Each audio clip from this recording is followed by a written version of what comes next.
Hello, hello, and welcome to another story time brought to you by ABC Read and ABC Learn, in which we are here to help you develop and nurture that love of reading in every child as well as every adult. How are you all doing out there today, evening, real early in the morning, real late at night, in the middle of a beautiful, warm, or brisk cold afternoon? I hope that you all are doing absolutely wonderful. And I hope that you all have read or your plan is to read for at least 30 minutes. All right. I don't say that 15, 20-minute stuff. I used to say that back in the day. No, I switched it to 30. I really should change it to an hour. But I understand we're still trying to take those baby steps, right? Those incremental steps to try to get our young people as well as adults into reading. What I wanted to also talk to you all about before I read another chapter out of the book Nikki and Deja, I wanted to talk to you all about that C word. And what do I mean by that C word? Comprehension. Comprehension. 4 syllables, right?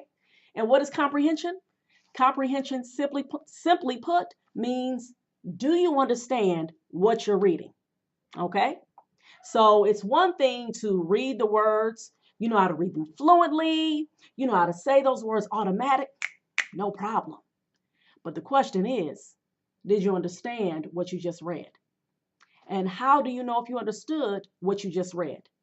Are you able to relate that book to maybe another book that you just read?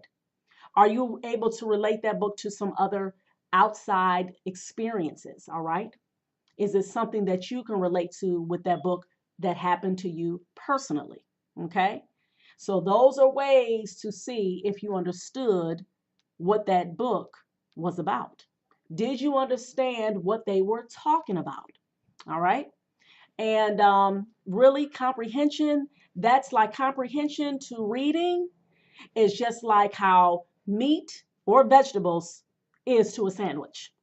And of course, I said vegetables because you have some people out there, they don't eat meat. They're vegan, they're vegetarian. All right. So I wanted to include everybody. All right. So when you think of comprehension, that's what you should think of. Like, okay, this right here, this is the meat, this is the veggies, all right, of my reading. All right, I have to make sure I understand what it is that I'm reading. Are you able to recall what happened in the story? All right, it reminds me, I'll never forget. I was watching a video about matter of fact, awesome brother Mahmoud Abdul Rauf, and he used to, his name before that I believe was Chris Jackson, if I'm not mistaken, and he was a former NBA player. And I remember listening to a an interview that he did. I think it was on a podcast, and he was talking about how that was something that he struggled with. He struggled with recalling what happened in the story. All right. And I was just like, wow, I said, and that is a lot of young people's issues when it comes to reading. All right. So that's why I'm a big proponent of, after you're done reading, it's great to, ask, your children, grandchildren, whomever you read to, who were the main characters? What was the problem in the story? Where did the story take place? Where was the setting? Where were they? How can you tell? If they give clues like, oh, it was a brisk, cool day, and the leaves were falling off the tree. So you're like, oh, wow. So it was autumn, right? It was the fall season. Okay. So these are things that you can ask, your child after you have read the story or even during the story. Okay. All right. So, there, I just wanted to talk about that. School is in. Okay. And so these are things that teachers are going to be talking about. Comprehension. Did they understand? And all of that great stuff. Okay. So, bam, there we go. So, I am ready to read again from this chapter book, Nikki and Deja by Karen English, illustrated by Laura Freeman. All right. And I'm going to be reading chapter 3, y'all. Okay. Chapter 3. Miss Shelby shops at Big Barn. Nikki's dad pulls into a parking space in front of the supermarket. He always takes Nikki food shopping on Sunday afternoons so Nikki's mom can have some time to herself. Now he turns around and gives Nikki and Deja in the back seat one of his no nonsense looks. Listen, when we get in the big barn, I don't want to hear any begging. Are we clear on that? They nod. But Nikki knows she can always beg for a few extra goodies. Stay close, he says as they enter the store. He always says that. But Nikki also knows he'll let her go to the magazine rack as long as Deja's with her. She and Deja love to look at the decorator magazines and plan their future houses. Deja is going to be a decorator when she grows up, and Nikki's going to be a newspaper reporter. Can we go to the magazine rack for just a little while? Nikki's dad squints, thinking. He always does that before giving permission. 10 minutes, he says, then walks off frowning at the long list Nikki's mom has given him. Nikki and Deja about face, mouths pressed in secret smiles, and head straight for the magazines. You see, Nikki, when I grow up and have lots and lots of money, my bedroom is going to have a lavender color scheme, Deja says. Nikki thinks about this, about Deja having lots of money. Just then, someone at the end of the cereal aisle catches Nikki's eye. It's Miss Shelby, their teacher, pushing a shopping cart in Big Barn. Miss Shelby? She whispers excitedly. What? Deja says, looking up from her magazine. Nikki points. There's Miss Shelby. At the end of the aisle, they see their teacher peering down at a piece of paper in her hand. She shops at Big Barn? Deja says in a near whisper. Wonder what she's buying. Automatically, Nikki pulls out her notebook and turns to a fresh page. Miss Shelby leaves her cart and turns the corner to go down the Mexican Asian food aisle. Quick, let's see what she's got in her cart, Deja says. She'll see us, Nikki says. Then we'll just say hi, Miss Shelby. How you doing? You know you're not going to say that, Deja. Come on. Deja is already leading the way. Miss Shelby's shopping cart is pushed aside to make room for the carts of other shoppers.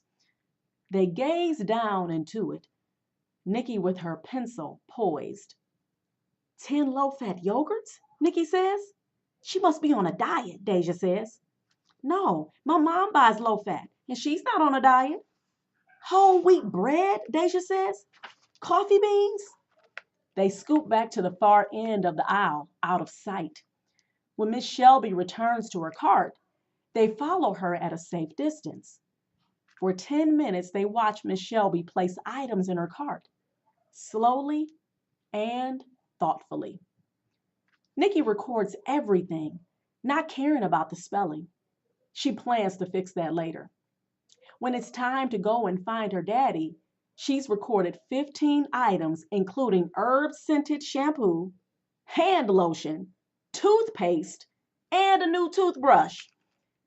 I never thought of Miss Shelby brushing her teeth, Deja says.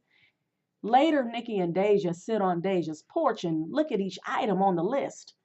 They are amazed over and over that their teacher eats diet TV dinners and washes her hair with herb-scented shampoo. What y'all think about that? Now, of course, what happened in that particular chapter? Well, they were going shopping, right? It was Nikki's dad who took them shopping, right? He likes to give Nikki's mom a break, so he took them shopping. And of course, in the beginning, he gave that look. And a lot of young kids know about that look, all right? Especially, I'm going to tell you, definitely, I know in the Black community. We have gotten that look. We have gotten that speech before we entered into that store. Hold up. Let me tell you right now. Don't touch nothing. Don't ask for nothing. All I got is money to get what I come to get. I remember those speeches. So I can relate. Okay. And I'm pretty sure a lot of you can too. So that's what happened in the beginning, right? They were giving the speech and they were going to the store. And then Nikki, she wanted to look at the magazines because was it Nikki or was it Deja? I think it was they both did want to look at the magazines, but I know Deja she wants to be a decorator. So she wanted to look in the magazines. And then Nikki, she likes to write, right? She keeps her notepad and her pencil with her because she wants to be a news reporter. Then what happened after that? Who did they see in the store? Their teacher. So that's always kind of different, right? I know how kids think, right? When they think of their teachers, all they think of is, okay, you live at the school. Like you don't have any other life, right? So if I see you at the store, if I actually see you purchasing things, that's like weird to me. Like, what? Are you serious? What are you doing going to the doctor? We're forgetting like, okay, yeah, the teacher, they're human, just like us. All right. So of course they were tripping on that, right? But then what trips my head out, I wasn't feeling them on this. How y'all gonna look in y'all teacher's card and gonna start being nosy looking to see what she buys? Like, really? Listen, if I saw my kids doing that, I'm gonna tell them about themselves. Don't be being nosy. Be looking at nobody's cart, seeing what they buy. So I wasn't feeling Nikki and Deja on that. Then they had the nerve to write it down. I'm like, really, Nikki? Seriously? So, but that's just an example again of showing comprehension, being able to recall what you just read. If you're able to do that, you don't have to retell and recall every little detail, but just the gist of it, right? To be able to tell like the main parts of what happened in that particular chapter or that particular story. All right, y'all. That's it. I'm out. And I hope that you all remember to like, subscribe, and share our videos. And please, please remember to keep reading for at least 30 minutes a day. Peace, my reading family.